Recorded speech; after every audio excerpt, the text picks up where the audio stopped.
Good morning and welcome back to the Angry Poolman channel, where we learn how to treat our pool and our pool man. Oh my god, this is super bummer, but wow, can you see that, friends and neighbors? Oh my goodness. So unfortunately my robot, which is what I would normally throw in here in this situation, is over at the Obsession pool.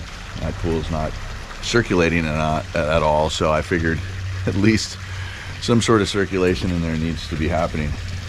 I can run the pump here, the water is high, and our homeowner has thankfully left in place our evacuation hose. Okay, so all I have to do is start the pool and we can start to get rid of some of this water here.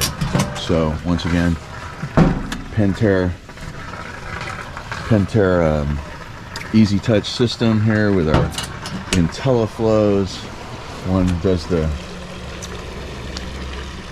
fountain here, and then the other does the main pool pump. So hopefully our Zodiac MX6 doesn't get stuck. Oh, that would just make you so happy, Mr. Pool Monkey, wouldn't it? Yeah, but, you know, on these little transitions right here, it seems to be where it does get stuck. Oh no, it's turning. Aha, thank you, MX6. All right, so we are getting rid of some water here. And, you know, we gotta make sure that this drain stays clear. But yeah, the pool is super thrashed. And in this case, I don't even use test strips. I do not even waste my time on trying to deal with the chemistry of the pool. Nobody's swimming. I don't need to be dumping chlorine in here. Now, if there was algae, which there never is any algae in my pools, because I stay up on the filter cleans all the time. So what I'm saying is that no, if there was a need for algae or a need for chlorine, I would add it, but obviously there is none. You can already see over in that corner that might be an area of intrusion, because it does kind of have a little bit of an orange tinge to it. And but anyway, I'm gonna let the Zodiac MX6 do its work, and I'm gonna come back in a couple of hours. Okay, so in our rain evacuation situation that we're in here today, wow, the Onyx pool looks really beautiful. And fortunately, it's really fortunately for me, I'm loving the level. Wow, I don't need to really do anything. Once again, I'm not taking chems today. Nobody is swimming. The sanitization needs of this pool are very low. So anyway, I am going to move on to my new second job, the pool where the hill slid in. And I'm gonna have to impart some interesting news to you on that pool. Okay, we have arrived at the Great Wall. So we've also been to, you saw the Onyx pool. I did not film at Spool XL. So anybody in class want to raise their hand and tell me what's up? Yeah, the pool level is super high. Okay, so that's fine. What I'm doing today is making sure this is level day, right? We're leveling down if we're too far up.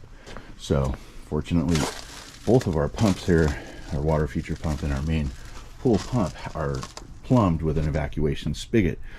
The thing in question, and that was what I just was dealing with at Spool XL, is they have these Home Depot, you know, hoses that they're just way past it, right? And so we're not really evacuating any water in any sort of way. I do like these hoses, right? You know, he's got this all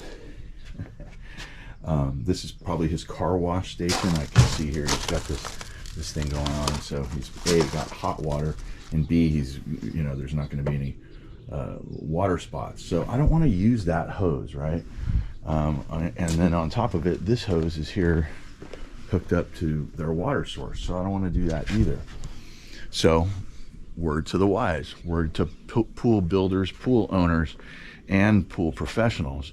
Make sure that you have a proper hose in order for your pool professional to use in this exact scenario. So I need to get some water out of this pool, but right now I don't know which hose I'm going to use. Let me go around the yard and see if I can scrape one up here. I'll come back when I'm done. Okay, unfortunately I had to steal the hose that I didn't want to.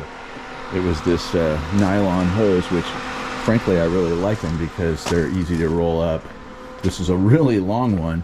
This was going all the way out to the street, and so we're evacuating, you know, just a little at a time. It's not a huge deluge like we're doing over at the pool that the hill slid into the pool. But yeah, it's got that nice rainwater, silky smooth water quality to it. And so yeah, I'm just moving on here. This is a water level day. I always check and hit all the pump baskets and the skimmer baskets, but you know, I'm just kind of working as fast as I can. This is the calm before the storm. Okay, so we're back here at the pool that I'm going to temporarily call the Dragon. You know, the pool that the hill slid into is just doesn't come off the tongue quite so well. So yeah, if you watched yesterday's video, you saw that the pool was having a start of an intrusion over here on the Baja Shelf, and I corresponded quite a bit with the homeowner over the course of the day. Water came back up to this area, and yeah, so, and then we have some of this going on here. So what are you gonna do? I said it before, it's called job security. However, I really hate doing these freaking things. Okay, I have a classic Mercedes that I would love to have the time to restore, but this pool has now become my second job. So anyway, the pool's still in auto mode, so we're gonna just kill it here. And yeah, we'll leave it in service mode. And yeah, you know, speaking to the homeowner, and there's a V-ditch that was put in by the builder, which is Lennar, and they should have put one all the way across the top of the property, coming down here and spilling into these areas near the power lines. Yeah, not ideal. And it's really a shame too, because if this were to have put in, or the landscaping were to have been put in a little later, you know, this is a rosemary, and this will actually take hold quite quickly, but not that quickly, and not quick enough for this scenario. So yeah, and nobody was looking out for this poor guy. They're just like, yeah, we have a bunch of plants that we want to plant in your backyard, but we have no plan. Now, the homeowner seems to think that there's some sort of drain here in this area. No, there is no drain here. 2 weeks ago, this was all forms, or maybe 3 weeks ago. These were non-existent. These were all poured just recently, and they did not put in a drain. Now, the drain around the pool is not quite so important as the drain here behind the hip wall. All of this stuff comes down, it needs somewhere to go. And, you know, during a really hard squall, this could get over this wall, and then, you know, you're screwed. But even if it's not really, you know, it was a pretty good rainstorm. Here's a kind of an indicator.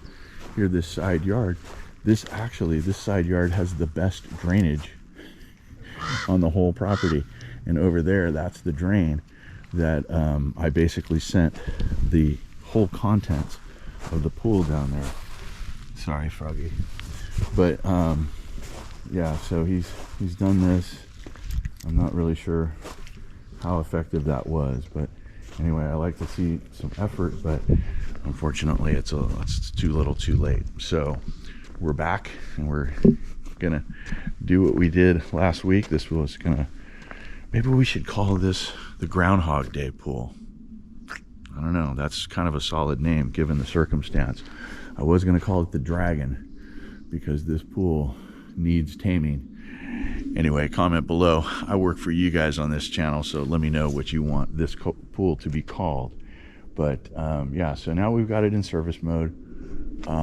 It's supposed to rain for the rest of the, maybe like from noon on, but yeah, anyway, I just wanted to make sure that the pool wasn't running, and I'm going to drop my mobile unit off here because this will be the only account that I'm using it on.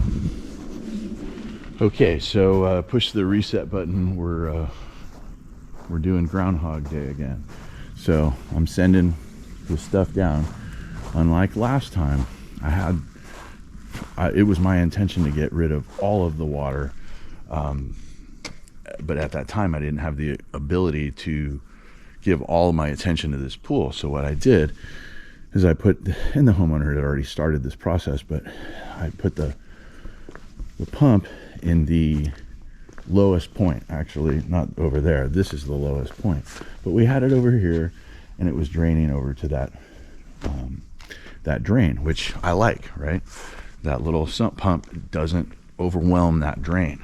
But if I want to get this done in less than like 2 or 3 days, I can, you know, I put my mobile unit over here, and instead of splashing the water, you notice there's not a big old hole right here, but I was splashing the water here on the turf, right? So that kind of provided a buffer. If I had a piece of like plywood or something, I would have put that down as well. Fortunately, I didn't need it. So now I'm going to do this again, and I'll probably be putting one of those down in order to kind of use as a buffer. But yeah, you know, this pool was put in by itself. The first owner, or this current owner, is the third owner. So the first or second owner put in this pool with no deck. Okay, so my current homeowner here, he's put in the deck, or what some people call a deck, and then he's put in all this grass, which I love the grass, but yeah, man, it's really drainage. Where is the water going is the question. So anyway, this is now, like I said, become another, I'm usually done with my day by this time. So I'm going to keep on keeping on, and we'll come back later this afternoon and check in on the pool. Okay, so we've been running around here on Friday right before this is kind of wonderful calm between storms here, and I'm confident that it's going to rain again later this afternoon. But I wanted to talk about something that happened here at the second Infinity pool here on Friday. It happened last week when I was here on my service visit, that really bothered me. And the reason I want to talk to you about it is that I'd like to get a dialogue kind of going in with pool professionals and with pool owners, people, moreover, people who have recently built pools, which is the case here. And so the reason I'm talking about this is that the homeowner said, hey, let me know when you're here last week. And I did. And if you remember anything about this pool, it has been plastered, acid washed, re-drained, replastered, and now we're back together. And I did the startup on both pools. I have done over 200 startups in my career. I know what I'm doing, especially with Pentair pools. So, and that's what this is. And we have this light blue pebble, which is the same as we have over at the Big Fatty. So last week, like I said, the homeowner wanted to speak to me and brought his wife, who I don't ever speak to. And she complained about the fact that she didn't like the finish. And once again, I didn't put in the finish. I, just helped put in the water, just made sure to brush, and I did the startup, right? And so they're starting to say that it's looking the way it was before it got replastered. And so now this is really starting to worry me as somebody who, I am a swimming pool fiduciary, not for one customer, for all of my customers. And especially for this customer, I have bent over backwards for this individual and this family. And I'm fine doing this. I don't do anything that I don't want to do.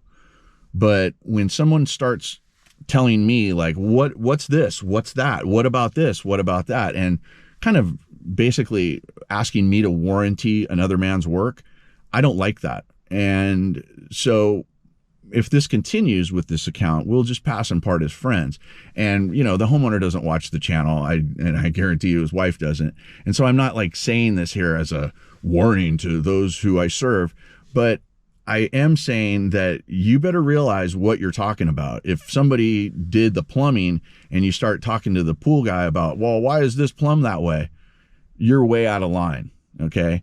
So stay in your lane, realize what your role is as both the pool professional and the homeowner. If you're the pool professional, don't allow these people to get under your skin like it does to me. I care so much about these pools, and to be honest with you, I treat people like family, actually better than family. And, you know, when they kind of give this response back to me, I don't appreciate it. So I'm going to go back up here and check the pool and do what I am paid to do. But if I ever experience this sort of, you know, complaining, like, why is this happening or what, we will just pass and part as friends. Yeah, you know, this is the channel where you learn how to treat your pool and your pool man. And what I am imparting to you here in this lesson, boys and girls, is don't piss off your pool guy, especially if he's a good one like me. People who care, whether they're a gardener or a pool guy or a carpet cleaner or a cabinet installer, it's their intent, their motives. What are your motives? Are you concerned with your own wallet? Or are you interested in serving others first? Because I've heard it said before, if I help enough people get what they want, I get what I want automatically. And I like that. I really like that. Those are rules to live by. But anyway, I always feel good about this pool. I always feel good about every one of my pools because I keep my side of the street clean. I provide value and I serve these families most of the time with a smile on my face. But guys, if you got anything out of this, give me a like, subscribe if you haven't done so, and comment if you got something to say. I'm the original swimming pool fiduciary working for you guys out here in the field. I'm the Angry Pool Man. Guys, be excellent to each other, and I'll see you on the next video.